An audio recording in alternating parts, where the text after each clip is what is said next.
What's the number one piece of advice that you would give to someone who is working on building their business?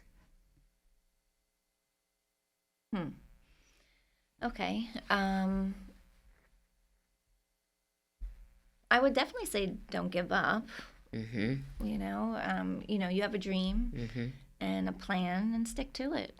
It's hard, but there's going to be struggles for sure.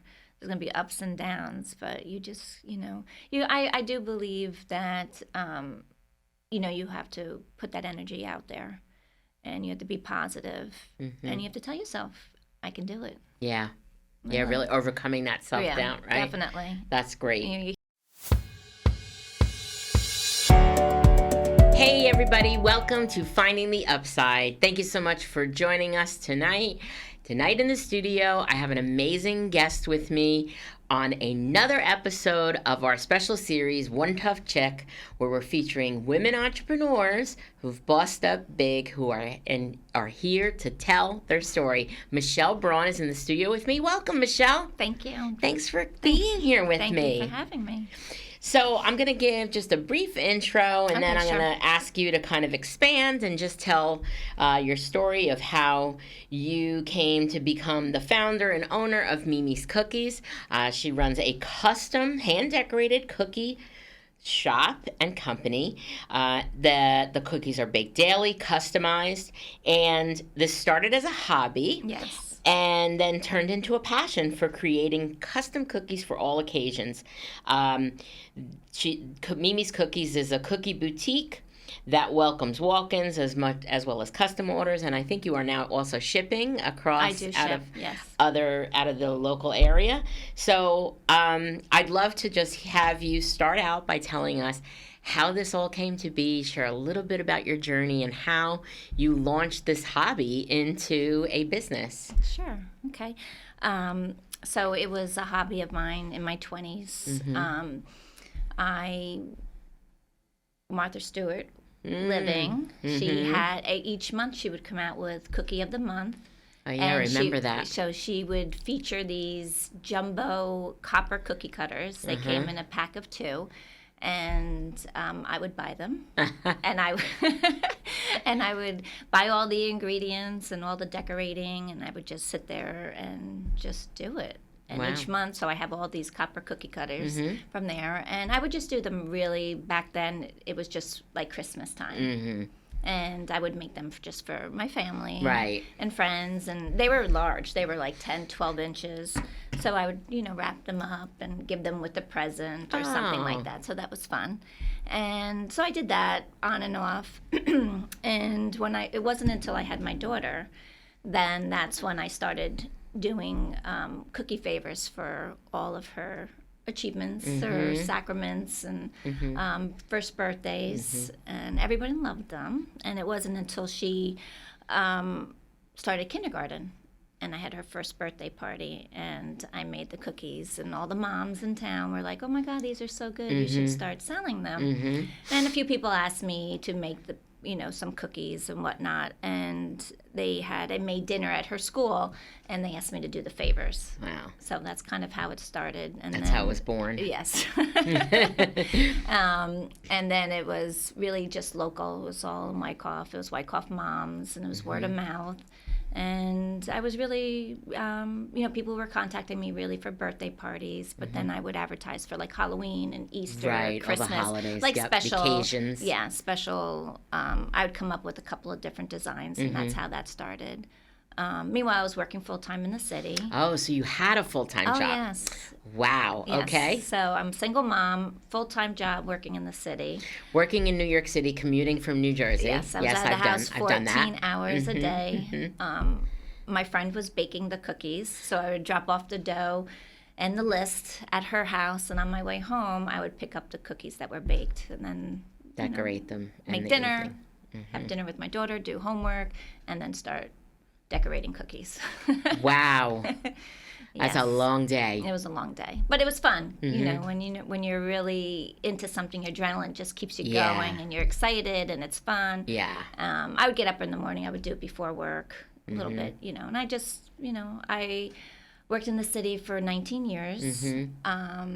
I was a sales executive for a clothing manufacturer. So I was responsible for about $40 million. Yeah. I had large. You had a high-level job. I did. So we did private label. And so I was able to manage and juggle different accounts and this and that. So I really feel that's why I can do this job. You know, with the cookies, it's, placing the orders and figuring out what I need. It's a lot of operation and definitely. putting all those parts together. Yeah. Working under deadlines. So, yeah. Wow. I honestly, people are always like, how do you do it? How do you remember all this? Well, it's interesting, right? I think a lot of, I myself included, I worked 20 years in Manhattan at a high senior level position, and I definitely think that you learn quite a bit from that. And I hear from a lot of entrepreneurs that say what led them into owning their own business, it's like that wasn't all wasted. It was like the skills and the things that you developed, you definitely bring that with you. And I think it also gives you an interesting and unique perspective, because there are some business owners that have always just owned their own business and never worked in a big corporate environment. So I do think there's an advantage there. So tell me more about how it ended up becoming, did you leave your job? Did you lose your job? Like, how did that all happen? So the fashion industry totally changed. So since we were doing private label, most of the department stores had their own product development department now, and we were competing with their direct department, so it was really hard. So our volume decreased. A lot of retailers have gone out of business. Oh, yes. And my company downsized, and I was laid off. So it was my choice to either stay in the garment center and look for another job, or this was the only opportunity I was going to have to start my own business. So I'm curious, though. You had it kind of up and running, right? I did. I totally did. I did it probably like 4 years out of my house. And the volume just it kept growing. It was a lot. It was a lot. I had girls. I had a whole team working in my house. That's funny. Yeah. So it's interesting. I actually didn't know how you came to leave your corporate job, but mine was very similar. Yeah. And you mentioned the fashion industry. It's just funny how just industries change. It's kind of cyclical, and as you look back, at least for me, I'm sure you share this, I look back at like what used to exist that doesn't, because of consolidation, because of competition, because of all different things in business, right? Yes. But how fortunate that you had actually gotten that kind of up and running and be able to then scale it from there. Yeah. I actually, I found a space, and I actually didn't transition into the store. It took me a good 9 months before I actually moved into the store. Yeah. I was taking the time renovating it and whatnot. It was still, there was no break in the time of my orders. Like, I really didn't shut down. So I waited for the summer to move in, because when it got a little bit slower. And is that typically standard, that your seasons stay the same year to year, or does that shift? No. Okay, so it's pretty predictable around holidays. I mean, it depends on, like when Easter is. So some months are, but of course. Yeah. But it's generally slower in the summer? It's slower in the summer. I would say August. August is probably my slowest month. But then it picks up at the end, because people starting to get back. Yeah. That last week of August, beginning of September, everyone's like, oh my gosh. Yeah, everybody's preparing, thinking about what they need to do and all of that. A lot of last minute orders those few weeks. Yeah. Wow. So thank you for sharing your journey. I love hearing how, businesses came to be, especially it's almost like on accident, right? It's like, because let me ask you that question, actually. Before you lost your job, did you ever think that this would be a full-time thing that you would do? Were you planning on that? Were you looking to do that at some point, or did it just happen? It kind of just happened. Wow. I wasn't planning. You weren't? No, Not until I got laid off. Well, the name of this podcast, Finding the Upside, falls right in line with that, right? Because it presented an opportunity, it did, right? And yes. my story's the well, same. Thank God. My story's the same. Had something. Yeah. Yeah. Yeah. Yeah, absolutely, right? Yeah. So it's like you think, oh my gosh, I lost my job. Now what? I know. Well, if you can flip that, it's kind of like, okay, well, what opportunity is there? Right. Right? And you were able, thankfully, and to then, being with the company for 19 years, I had a nice vacation and this and that, and then to start all over again. Yeah. And then work your way up. Yeah. Or... Meaning to go back to work for somebody else? Yes, and then you have to prove yourself. And 100%. The travel would have been, I'm sure... Yeah. A lot more than I was. I was traveling maybe once a month. Yeah. Yeah, I had, for anybody that's gone that road, there's so many people that have, and I just actually spoke to a friend the other day who that happened now to her. And I remember then, just like you said, that I was looking at okay, am I going to go work for somebody else who... Now I have to prove myself, build myself up, have all that, vacation time again, build all that, equity in the company and all of that. And, if I could even find something that was at the same level of pay that I was making, because what I was seeing was much lower. And I'm like, I cannot go do this for less money to commute into the city and travel and do. I know. So now, how long have you been in your store? How many years has it been? Since 2016. Wow. And so tell me about when you chose to do this for full time rather than get another position and another job. Tell me what the reaction of your family and friends were. Were there any people that didn't support that? No. Did they all support it? Tell me about that a little bit. No, I think everyone was really supportive. That's great. Yeah. I mean, I have the product, speaks for itself. Right. So everyone loves it. Right. I had a lot of support.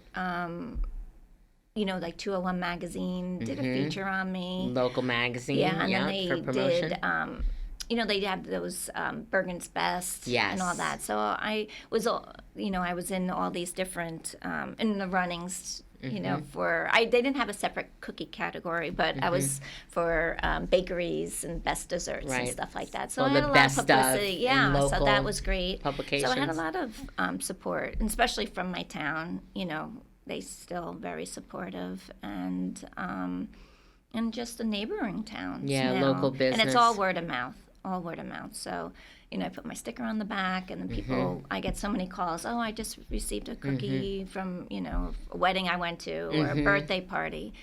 And it was so good, It's like built-in advertising, that little sticker on the back. Oh my God, this is so good. Who made this? I know. I hate when they say, I don't need it wrapped.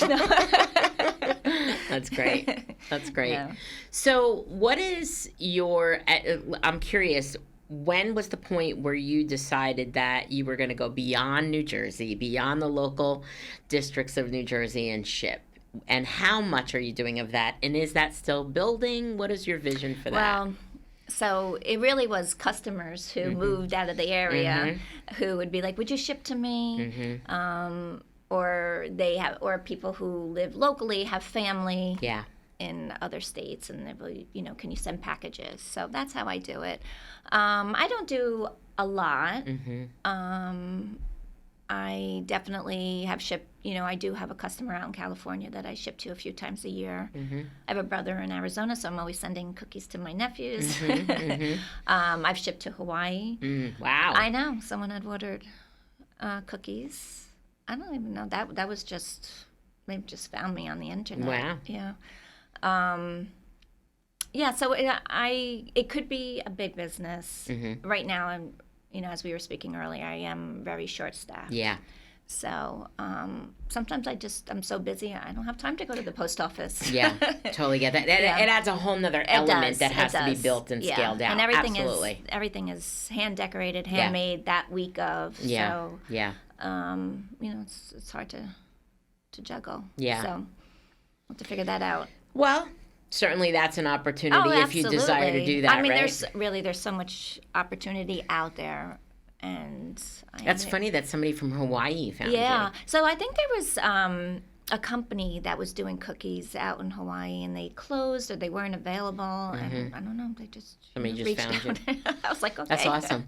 Well, listen, that certainly is like the plants the seed. Like, Oh yeah. Could I make? I do. I get a lot of, you Yeah. know, now people, when they do a search, I'll come up. That's great. A lot of, like during graduation, college cookies, college logos, and things like that. So a lot of people do request that. I feel like shipping around that time, May, June area is probably like my heaviest shipping. Very popular. Yeah, that's awesome. Yeah. So talk to me about, you know, when you came in here, you were talking about how busy the day was and how your week was a little challenged with somebody who was out sick. And it's difficult sometimes in the business you're in any business, but in the business you're in, filling in because the cookies still have to get baked, decorated, and shipped out and fill the orders. I plan the orders based on who's working and how much I could take on. So when someone calls out, I see. Yeah, it falls on me to, you know, to get it done. Yeah, and that's something that we were discussing before we started recording. Is it's kind of a difficult thing to do because it's like you can't just have all these people on your payroll at your disposal to replace or fill in for someone. No. Yeah. Well, I don't. Right now, it's just been very difficult just to find help. So, Yeah. And I pretty much train everybody that works. Some people have come with some experience, more art experience. Right, because it's an artistic. Yes. To decorate right. and so on. So it is. So when I am brought to do the decorating and whatnot, so then my duties fall behind. Right. You know, answering the emails or the phone calls and invoicing and things like that. So. Well, I think you're singing the song of every small business owner, right? I know. Like I'm no different. It's like, but you know, it doesn't mean that it's not challenging, right? It does. It's very challenging, but it's that basically you're not alone because no matter what the business is, right? It's like, how do we plan for that? How do we fill in the gaps? Friend of mine who owned a daycare, you know, that was tough too because same idea. How can you come in when you're sick, you're caring for children, but at the same time, she can't even fill in for them because she's got to have a certain number of people for a certain number of kids. So it's kind of no different than you. You still have the same amount of orders. You still have to get the orders out and on time and done. So very challenging for sure. But clearly you're figuring it out, and I guess that's what do you think is the biggest savior for that, of how you do it? Is it adrenaline? Is it just, you know, I gotta do it? Is it you problem solve? What do you think? Well, I would never cancel on a customer last minute. So I know I have to just get it done. Your commitment. And then I have to, you know, I plan. So my day is, you know, my shop's open 10 to 6. My day starts as soon as I open my eyes up. Yeah. So, and my day doesn't end until my head hits the pillow. So I will, sometimes I just need to take breaks and, you know, come back to something. But it could be 8, 10 o'clock at night I'm working there. Yeah. So I'm curious. I was just thinking about, because I'm reflecting on my own business and kind of how I manage things. And one of the things that I was talking with my team about is I feel like we are constantly having to shift priorities. Oh, sure, absolutely. Right? And I guess it's kind of the same for you, is that if you have this whole thing that you thought you were going to do in a day and somebody calls out, it's kind of like, okay, let's shift that and recalibrate what I'm doing or what has to get done. Absolutely. So you have to be really good at that. Yeah. I'm very good at that, multitasking. Yeah, or for just, sure. you know, figuring out what's going to happen. And not only that, but when the girls do come in, or when I have to plan the baking, what gets baked each day, and then what girl's going to do decorating, who's doing what. So that's all planning as well. Absolutely, you know, and everything, you know, is in stages. You know, it's layered, so not everything is complete in one day. Right, because it's like stuff has to so dry. Everything is planned. Everything. It's a master planning activity. Yeah, wow, a lot of moving parts. It is. So I'm curious if you've given thought to how you've progressed over the years. Like, it seems like doing this for so long, you've probably tweaked your process, gotten it more fine-tuned, maybe found, I don't know if I would say shortcuts, but better ways to do things. Absolutely. How has that happened for you? Oh, well, one thing has been a lifesaver. So we would pretty much trace images, cut it out of tracing paper, make a cookie, or any of the lettering. It could be a logo or whatnot. Everything was tracing paper, and we would put it on top and then trace on the cookie with an edible marker, and then go back and pipe it and ice it and do all that. Now they have projectors. Oh, technology. Awesome. And it just shines right down onto the cookie. Wow. Yeah. So that's a huge plus. So that's great. I mean, I love it. Yeah, one thing that, I'm always preaching that to my clients is like, embrace innovation and technology. It's cool. It's wonderful. How do you keep abreast of new cutting edge tools and technology for your craft? Is there like an association or a conference? Well, there are some. They definitely have CookieCon. Oh, really? Which I have yet. CookieCon. Yeah, which I have yet to attend. And one of the reasons is, and I don't know how any of these people can attend, they always have it around like Easter. Oh, that's like the busiest time. And I could never, it's always around that March, April time. And I can't take off that time. Yeah, it's just too busy. The only time I could really take off is I usually, maybe like between Christmas and New Year's. And I actually took a full week this year. Yes. In probably like 4 years. I did in the summer. Yeah. So I haven't gone to CookieCon. So yeah, there's all kinds of things there. There's publications, I would imagine, too. Yeah, Instagram is great. Yeah. I follow a lot of different people, different companies, other cookie decorators, Yeah, and they're all talking about the new tool or the new thing. Well, I did, definitely the projector.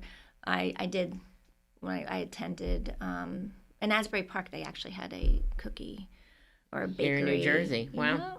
They actually have one, I think, might be this weekend. Now, is CookieCon like a national event? Yeah. And where's it held? In New York City? Oh, no. Where? They've had it they have it all over. Different cities each year? Yeah, each year's a different city. Very interesting. Yep. Well, I would imagine, listen, there's bakeries, obviously. I guess bakeries attend and things like that, right? Yeah. Mm-hmm. Wow. Yeah, bakeries attend. There's a whole cookie world out there you don't even know about. Yeah. That's really interesting. I don't, what I do locally, there's the people who do cookies, they might do other things as well. Yeah. There's a lot of home bakers. And since COVID now, you are allowed to. Yeah, because they changed for anybody listening. Law, New Jersey was one of the few states that didn't have that, where you couldn't cook out of your home, and they finally changed that. Yeah. Yeah. So as a business, as an official business. Yeah, as an official business. Yeah. So when you were opening your location and your store, that's where you commercially bake now? Oh, yeah. Okay. And how did you figure out, what am I going to need to do this? And how did you fund that? I'm just curious if you would be willing to share. Sure. Yeah, sure. Actually, I funded it myself. Okay, self-funded. Love that. And I gave myself a budget. And I bought all used equipment. Very brilliant. And because I really didn't know what was going to happen. Right. You didn't want to commit yourself to all this. Brand new and so expensive. So, I went to Savco in Patterson, and they have all used equipment. Restaurant equipment. Yep. Bought everything there. They came, delivered it all, set it all up, and knock on wood. Everything. And it's still working well. I did have to change out. Actually, did I have to? I did. My mixer. Was the only thing that I had to switch out. It's very smart. So, because my refrigerator did go. Oh well. Okay, yeah, but that comes with the territory, right? I gave you a cheer for self-funded. I wanted to inquire a little more about that. I love when women, especially who want to start a business, who maybe think, God, how do I do this? Who's going to give me money, or who would loan me money? Self-funding, although hard, you have complete control. Yeah. which is what I love. And I've had people, come to me. I started my business self-funded. I didn't have the same kind of business, so I didn't have the kind of overhead that your business required. Mm-hmm. But still, obviously, there's still cost and expense. And I don't want anybody to tell me whether to buy the new computer, overhead projector, or what have you. And so there's pros and cons, right? So self-funding, I guess that's worked out well for you. Yeah. And, well, I'll tell you one thing. So I've worked my whole life. Mm-hmm. Never had to, take out a loan. Mm-hmm. And then here I was, I guess I changed all the banking laws or rules. I lost my job, and it was in December. I believe. And so I wanted to refinance. I wanted to take out a home equity loan on my home, and they wouldn't allow me to. Really? Because I wasn't working. Oh, right, because you didn't have the income. But if I would have done it that year, if I would have known things would change, I had my father co-sign. Yeah. You had to have a co-signer. And I was like, oh my like gosh, you're 18, you're getting... It was crazy. So that was upsetting to me. Yeah, that's a little bit of a blow, right? To work all your whole life. And... Yeah. Mm-hmm. I was like, oh, this is crazy. Yeah. Well, again, it's kind of that the bank not wanting to loan you money based on what they think you can do. It's kind of what can be proven on paper and onto the underwriters can be sold, essentially. Right. So, and even with the small business loans, they wouldn't give it to me. You know what they were pushing were credit cards. Yeah. You could open up a business credit card and we'll give you this line. Yeah. That and that can be really slippery for people to get into. I mean, listen, there are some people that have had to go that route, and maybe people listening that might have to go that route. But it's funny you said that they're pushing that because that's beneficial, right, to the banks. Absolutely. That's beneficial to them because they're going to make a money. big... Mm-hmm. Yep. And so, a lot of people do the... let me work my 9 to 5 to fund it till I get it up and running. And although that might have been, it wasn't your plan, but if you had thought about it, it would have been, right? That was my plan. But, even so, I hadn't gotten my business up to a point where it was up and running. Mm-hmm. And then I lost my job and same thing. I was in the same position. Mm-hmm. You can't get funding if you don't have an income. Right. And it takes a while to build up the credit of the business to then be able to borrow against the business and get a line of credit, for the business at a reasonable rate. Right. Not personal credit card loan, personal credit card interest. So that can be a real barrier for a lot of people. Mm-hmm. And some people, because of that, if they have no other choice, can end up getting into trouble. So it's something that bothers me, especially in this day and age. I know. But that's why there's so much talk nowadays about having a side hustle, right? And getting that going so that you have this solid income and you can have on paper, here, I make money and I can borrow and can build that up. But I would agree that that's tough. So how did you emotionally kind of handle that? Well, I was really taken back by it. Yeah. I just felt like, oh my God, where am I going to get this money from? Yeah. It's almost like a gut punch, right? Yeah, well, that's why I said I had to, I was only going to take a certain amount of my own savings and apply it to the business. Mm-hmm. And then you just gave yourself a budget. That was your... exactly, and I wasn't going to go over it. So I'm interested. Now looking back, do you think that helped you?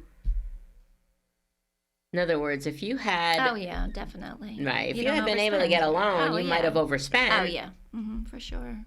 Isn't that funny? It's like a lot of, in this particular series, a lot of entrepreneurs that I interview, that's one of the questions is there anything that back then looked like a setback or looked like something negative that now looking back was actually it's true. Better? Absolutely. Right? Yeah. Because it allowed you to still do it, but you were really conservative and made sure you didn't overextend.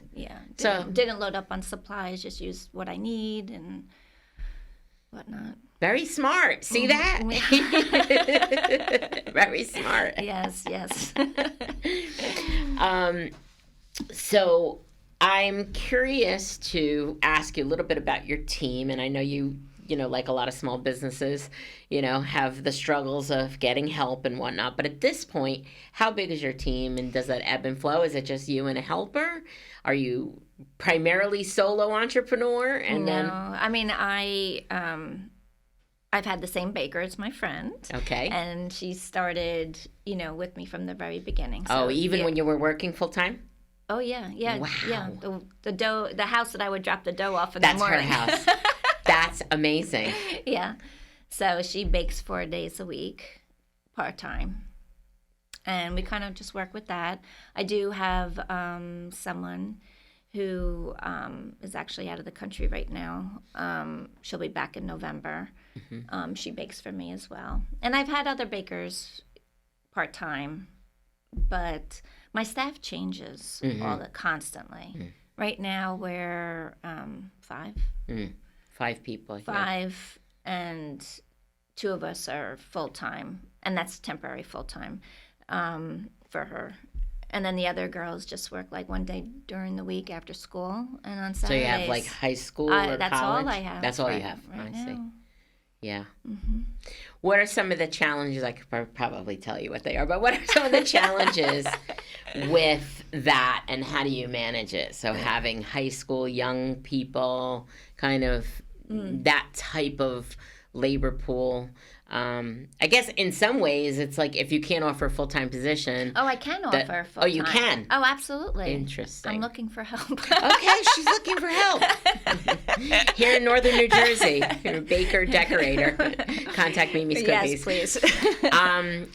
But for absolutely. I would love full-time. Yeah. I think anyone who does cookie decorating, they're probably just doing a little bit on the side out of their homes, and they want to make their own hours. They don't want to come and be committed to working 9 to 5, 10 to 5, or whatever. I'm so flexible with the hours, though. I do feel working 8 hours straight just cookie decorating is tiresome. That's tiring. Yeah, your eyes go buggy. Believe me, I know from this week. Yeah. I could even see driving home. It's a lot. You do definitely have to take a break. It's a lot. It's a lot. I've had wrist issues. Repetitive. Where I went to the doctor and they're like, you got to stop. Just lay off of it for a week. And I'm like, I can't lay off of it for a week. Isn't that crazy? It's like from squeezing the piping bag. Wow. So,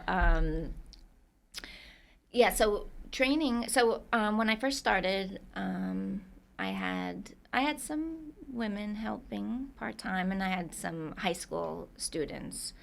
And it was fine. They were eager to work. Now we're talking, 8 years ago or so. Now, fast forward to now. So. Yeah, I mean, it definitely is challenging, and this labor market now is particularly challenging. I think, not knowing your business, but just knowing kind of what the pool of labor is looking for, just the trends of people do want flexibility. They want, some kind of path to something, right? So it's difficult because if it's a high school person, then that's fine. It would serve to just put somebody in high school, something on their resume or something to be able to say, I worked while I was going to school. That's okay. But if you wanted somebody more elevated, it's going to be difficult to be able to find that person that wants to do that work, right? And wants to do that full time for somebody else. That's what it sounds like. Right, I know. Yeah. I know. Yeah. So I bet you could figure out some other strategies, though, because you're a problem solver. I have some maybe for you. I don't know. Well, I've tried to collab with some home bakers and have them come to the store and whatnot, but not yet. Not yet. Or, I was even contracting some work out at one point, but that got to be too much for the one person. Yeah. I've tried a lot of different things. You have? I have. Well, that's good. But I did at one time, I'm telling you, pre-COVID, I had a great staff. The girls really, I mean, and the girls would play sports and come in after playing sports, and they would work, and they might work to 8 o'clock at night, or they would work all day Sunday. They were eager. They needed the money. They wanted to make money. They needed, gas money or whatnot. Well, I just think things a lot have changed after COVID for sure. Yeah, COVID changed a lot of dynamics. A lot.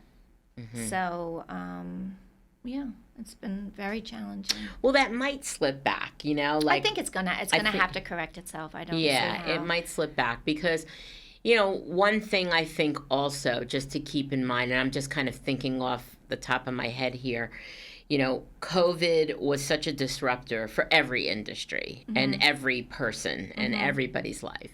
And I also think people got out of patterns, right? So it was pretty typical for a high school kid to go and get a job to make money. During that 3 years, really, it almost lasted 3 years, really, at least here.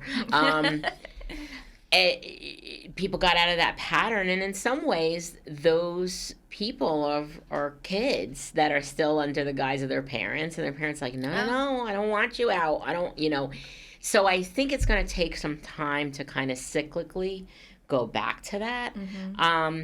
One of the things that I find, at least in my town, and I don't want to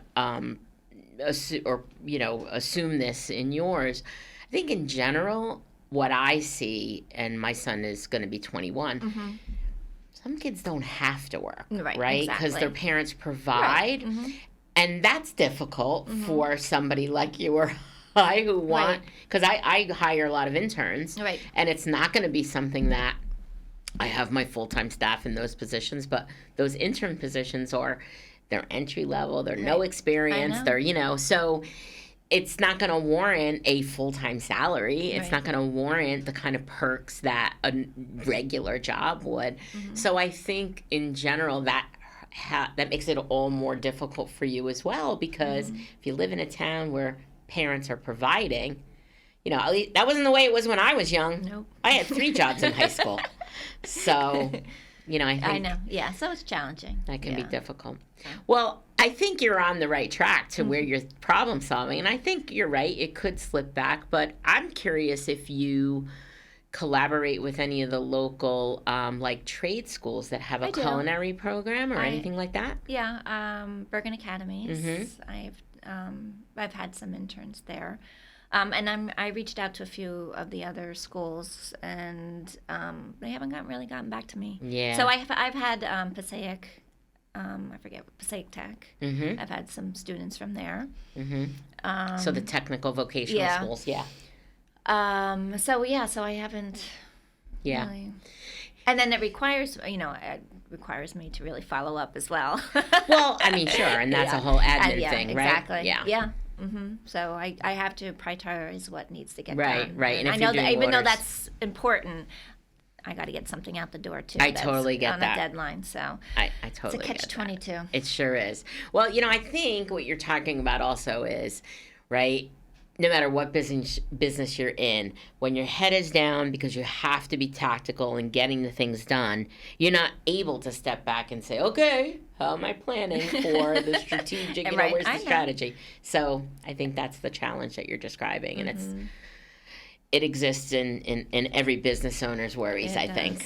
It sure does. For sure. I'm curious, I ask everyone this series of questions because we are focused on women entrepreneurs. And I'm just curious what your journey has been with any particular barriers and issues with being a woman business owner, if that has impacted your ability to gain respect or be treated in a manner that, maybe had any differences, like men are treated this way, women are treated this way. Did you have any of that? I don't think I have. No. Not with, because it's really like in the bakery. Yeah. I probably think it's like women. In your industry. Yeah. So, I haven't encountered anything. That's great. And I mean, that maybe is partly because of the industry and kind of the dynamic and the client base. Probably. Yeah. I really haven't. No. That's great. Yeah.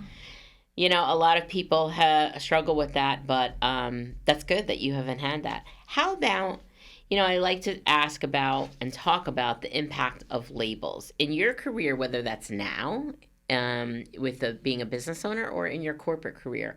Have you ever been impacted by somebody who's labeled you in a negative way, or a label that might have been negative? And how, if so, what was it, and how did you kind of handle that?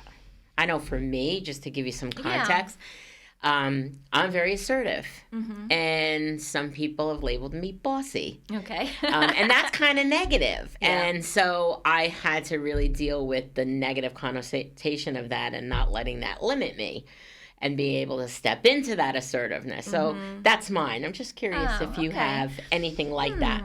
Well, I definitely... not as assertive or loud. I'm assertive, but I learned you can be assertive without being loud. Yes. So I'll go back to like working in the city. So I had a sales position, and so of course you think of sales being loud and assertive and things like that. I kind of had a different approach. My customers actually had me do a lot of planning for them. Like they really trusted me and believed everything, like I was looking out for them, So my approach was just myself, like who I am. But I tend to be more quiet. I'm an observer. I like to soak it all in and kind of assess the situation, and and I take it from there. So some people can look at that as, I wouldn't say shy, but maybe not as assertive because I'm more of a quiet, But my boss, who was actually a woman, it was a woman-owned business that I worked for in the city. So she knew how I was, and she didn't look at it as a negative or labeled me as being too quiet. She knew I got my work done. She knew she could always rely on me to get my work done. That's great, and that's amazing. But it's interesting, the point you brought up, and I think that's a common one, is that when you are more soft-spoken and quiet, sometimes people think that you're weak. You're weak. And they could take advantage or think they could take advantage, right? I had another guest also. She's actually, you should meet her. But she said that she also comes across as very quiet, and sometimes people in her world actually think they're going to get over. Yeah. And then it's like, the dynamic changes. It's like, ooh, okay, let me show you who I really am. I know, right. So I kind of take a lot before I get to that point. I do have a breaking point for sure. Yeah, and sometimes, and sometimes I feel like maybe I wait too long because then I'm just done. Well, I think we're all guilty of that, right? It's like, because for me, I'm the same where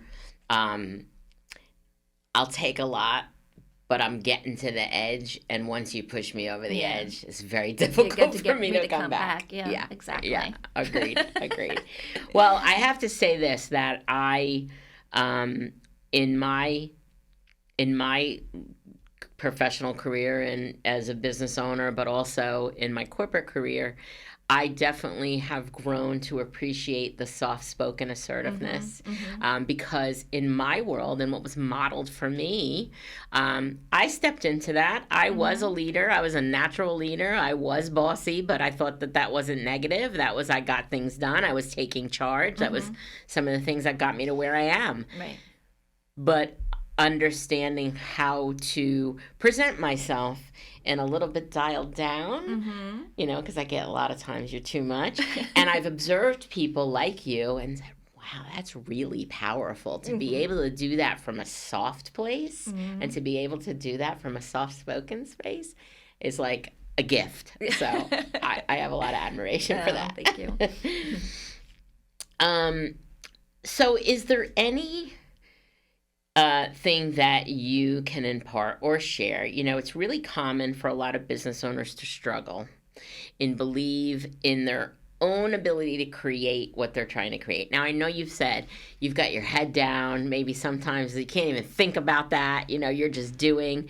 But have there been moments where you've doubted your ability to really continue to do this or do this, maybe at the beginning, anytime during your it was ownership? so scary in the very beginning. Talk about that to me. Yeah, that was, I don't think I slept for a year. Yeah, because at any given time, I really didn't know where it was going to go. And as I said, I was, I'm a single mom and caring for my daughter. It was tough. It was scary. How did you combat that, and how did you overcome that self-doubt? I just kept going? Yeah, I just kept going. Just, as you said, create, come up with a new item and always posting it on social media, getting up those, trying to advertise it and getting people to purchase it and get it out in front of them. I kind of do less of that now. I still post, I still do stories, but not as much because I can't take on the volume like I used to because I don't really have the staff. So I guess you have to kind of pull back if you don't. A little you bit. Said you only take orders. I still post, but not like I was. Like I was really. So you really calibrate your volume of orders to the help that you have. You won't take on more than. No, I do. I definitely, like around the holidays and stuff, I don't. You just kind of push it. Yeah. Yeah. What I've learned to do is maybe I won't do custom orders. I see. The week of Thanksgiving or the week of Christmas, and stuff that's not as time consuming. Right. I'll just gear up and just stick to the holiday. So then I would imagine then you are able to kind of shift and change your offerings based on that. Oh, so definitely. You can say, oh, this is what I'm offering, and it could be standard things rather than custom. I do, yeah. But unfortunately, I know. That's boring for me. So I'm always customizing, and I'm actually probably too customized, but that's what, I think that's what sets me apart from going to the grocery store and buying the decorative cookies, 100%. So that's the fun part. Yeah. That's what I really enjoy. Yeah. And the holidays, I love the hustle and bustle when everyone's coming into the store. And every month is a holiday, really, like a Hallmark holiday. Yeah. So, there has been times where I've just haven't had the staff, or we've been so busy that I didn't really have much in the store. Oh, I see. So you have stuff that you have at the ready. People can come in and purchase. Oh, they can, yes. Yeah. Right now, I just did the store with all the scarecrows and pumpkins and sunflowers and all that. So next week or so, we'll start doing Halloween. We do birthday. So I try to keep like sports, birthdays, generic things all the time, and then really capitalize on whatever is going on that month. So I don't know, my brain is just going there. I'm wondering, and I may challenge you on the spot. Sorry to put you on the spot with this question, but I'm just thinking about your past professional career where you talked about your private label clothing. And does that concept for cookies come into play at all? And is there a way to leverage that? Meaning, I'm sure you're aware, right? If you build out a kitchen, you can get cabinets that are standard. You can get custom, or you can get semi-custom. Oh, yeah. So you're talking about pricing?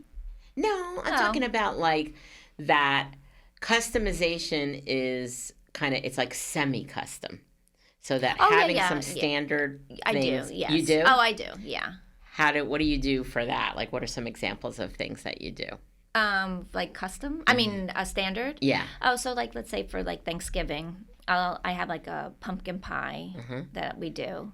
So, and then that will just, I'll have like a little saying on it that says like, grateful or thankful. Okay, so like that's the customization part. Well, no, that's standard. Okay. But if someone's like, I'm going to so-and-so's house, can you put the person's family name on it? Okay. Something like that. Or, so usually like the holidays are kind of standard. Okay, got with it. a few minor tweaks.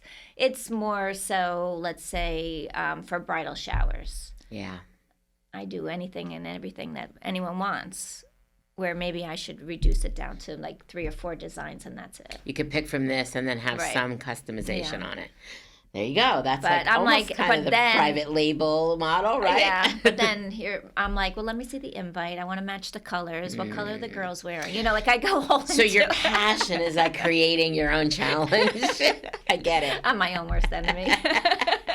No, but my customers love that. Yeah. You know, So I'm like, guess I got to it's match. I want to make sure that, you know, the ribbon matches the napkins on the table. Yeah. You know, that kind of Yeah, thing. yeah. Well, I guess you pick your poison, right? I do. Yeah. Yeah. So you kind of touched on a little of this, but I like to ask this question, and I'm gonna let you respond to the actual question, even though we talked about some of this. You know, when I talk to a lot of entrepreneurs that are growing, people who started their business, you're in business now, what, 7 years? Mm-hmm. And maintaining quality as you grow is one of the things that's most challenging for all businesses, no matter what industry, no matter what location. It's maintaining that quality as you grow. Have you experienced issues with that? And if so, how did you handle them? No, quality. I mean, I don't. My quality on the cookies haven't changed at all. And I how can't- have I- you I been can't- able to maintain that, you think? Well, I just don't change my standards of, you know, if you ask the girls that that work for me, I'm very, very particular, like, on everything. So, you know, like color or just, I don't like, you know, everything has to be neat, you know? So I am very, very, I'm a stickler about that type of, I'm the quality control. Okay. So I don't really let anything really like slip. So then my ingredients, you know, that never changes. So the quality there, unless there's another part you're talking about. No, I'm just curious. I mean, again, I totally appreciate and commend where you're at. If you ever did want to grow beyond where you are, I know how you would do that, right? Because Yes. that's a limit. I mean, I can see it in your voice already. You know that's a limitation. it is. Have I you don't thought know. about? Well, No? yeah. I mean, unless I have thought about it, and there are automated, you know, cutting and even icing, I believe. But then that would really have to be standard. Yeah. And then that would be, you know, I would have to do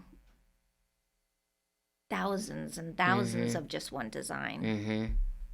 So, but that would have to be more if, let's say, a corporation wanted right. something. Big orders. Yeah, like let's say like a baseball stadium wanted baseball cookies, then, you know, then that's the type of thing. I did have a retail store reach out to me and wanted me to do Christmas cookies and Halloween cookies, like the mini ones that go in the bags and stuff. But, I also do gingerbread besides sugar cookie. So if I was to ship, for the cookies to be in for Christmas, they wanted it to ship out in July. Oh. No. And I was like, my shelf life doesn't last No. that long. Yeah. And they're like, well, you can work with, you know, like a mixologist and To put preservatives. preservatives in it, and I'm like, I don't know. No. I'm like, do you recommend somebody? I'm like, where am I? I don't have time for this. And I'm Yeah. like, I don't really want to put my name on And you don't something. want to put your name on that. But it's just scary that the food sits on the shelf that long. Yeah. Yeah, that's a little crazy. Right? It kind of like begs the question, then why do you want a custom cookie?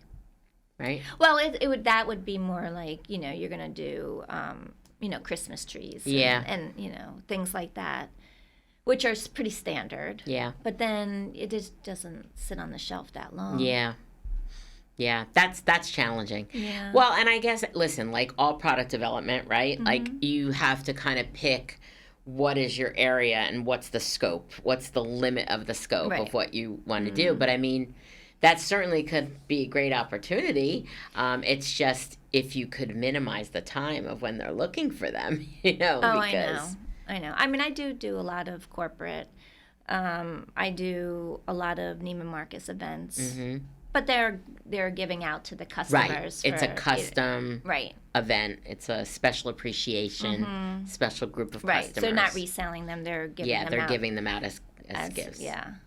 So. Well, I think there's a lot of opportunity. There's a huge opportunities. I know there is. There's so much out there. And I think because you are open to innovating and kind of thinking about these concepts of how could I change up my offering to still be custom, maintain the quality, but be able to optimize what I do. It's still labor-intensive, though. Yeah, that's the thing. It is. Yeah. Well, maybe there's going to be more innovation coming for that. Because that's the smart way to do it, right? Like, there's certain things that have to be hand done, but what pieces of it could you automate to make it faster and be able to produce more? That, I guess, is going to be the that would, challenge. Really would only be like if you're doing like circles, squares, right. Stuff like that. Right, something standard size. Right.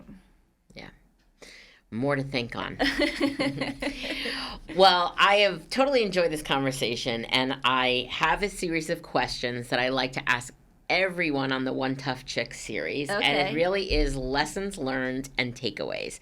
So I have a series of questions that I'd like to ask you. They're kind of rapid fire, and I'd love to hear your responses to these. Okay. So as you think about your entrepreneurial experience, what is the biggest mistake you made and why? My biggest mistake.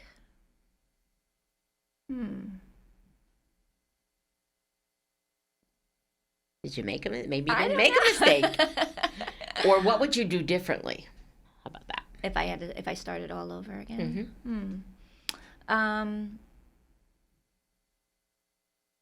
I think, actually, since I had the business already going in my house, I think if I was to do it over again, I would take 6 months off. Okay. And really plan everything out. Because you said earlier there was no gap, right? No. And, everyone's like, when you start a business, you have to have a business plan. I kind of did. They were my ideas. I wrote them down. But I already was in the heat of it. Yeah. And it wasn't really... I feel like there should be... I would definitely start with... I know you're going to edit this out. Yeah, so it's fine. I definitely need an assistant right off the bat. And I actually had someone that was in high school, and she was my right-hand person. And she worked through college. She'd come home on breaks and things like that. And she was amazing. Like, she's doing great right now. She already graduated college, and she just followed me, and she just watched me, and she just mimicked me. She soaked up everything that I was doing. She did. I didn't even allow her to even ice cookies in the beginning because she was terrible. Because she didn't know how to do it. She'll laugh about it, and at the end, she was decorating. But she did all that. She was like my assistant. She did anything. She didn't care. She would do anything. Wow. And I don't have that person now. Yeah. So really having that 6 months to plan and have the business plan, have who do I need, really the strategic part. Yeah. Yeah. Okay. Well, hey. I think that's my mistake too. Okay. Well, listen, it was out of necessity. The story that you told of how you kind of had to get it going. I was in the same situation. What's the number one piece of advice that you would give to someone who is working on building their business? Okay. I would definitely say don't give up. You have a dream and a plan, and stick to it. It's hard, but there's going to be struggles for sure. There's going to be ups and downs, but you just, I do believe that, you have to put that energy out there, and you have to be positive, and you have to tell yourself, I can do it. Yeah. Yeah, really overcoming that self-doubt, right? Definitely. That's great. You hear yourself say it, you believe it. Yeah. I also feel that, like, even if you're afraid of something, sometimes, you keep everything internalized. But if you say it, you're kind of defeating it. Mm-hmm. You free yourself of it. Yeah. Agree. All right. Well, I always end the interview by asking everyone to share what I call my life lesson. So can you complete this sentence? Okay. My biggest life lesson is...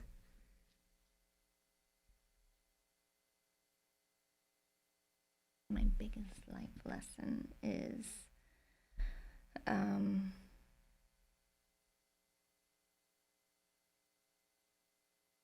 don't give in to fear. Don't give in to fear. I think that's powerful, right?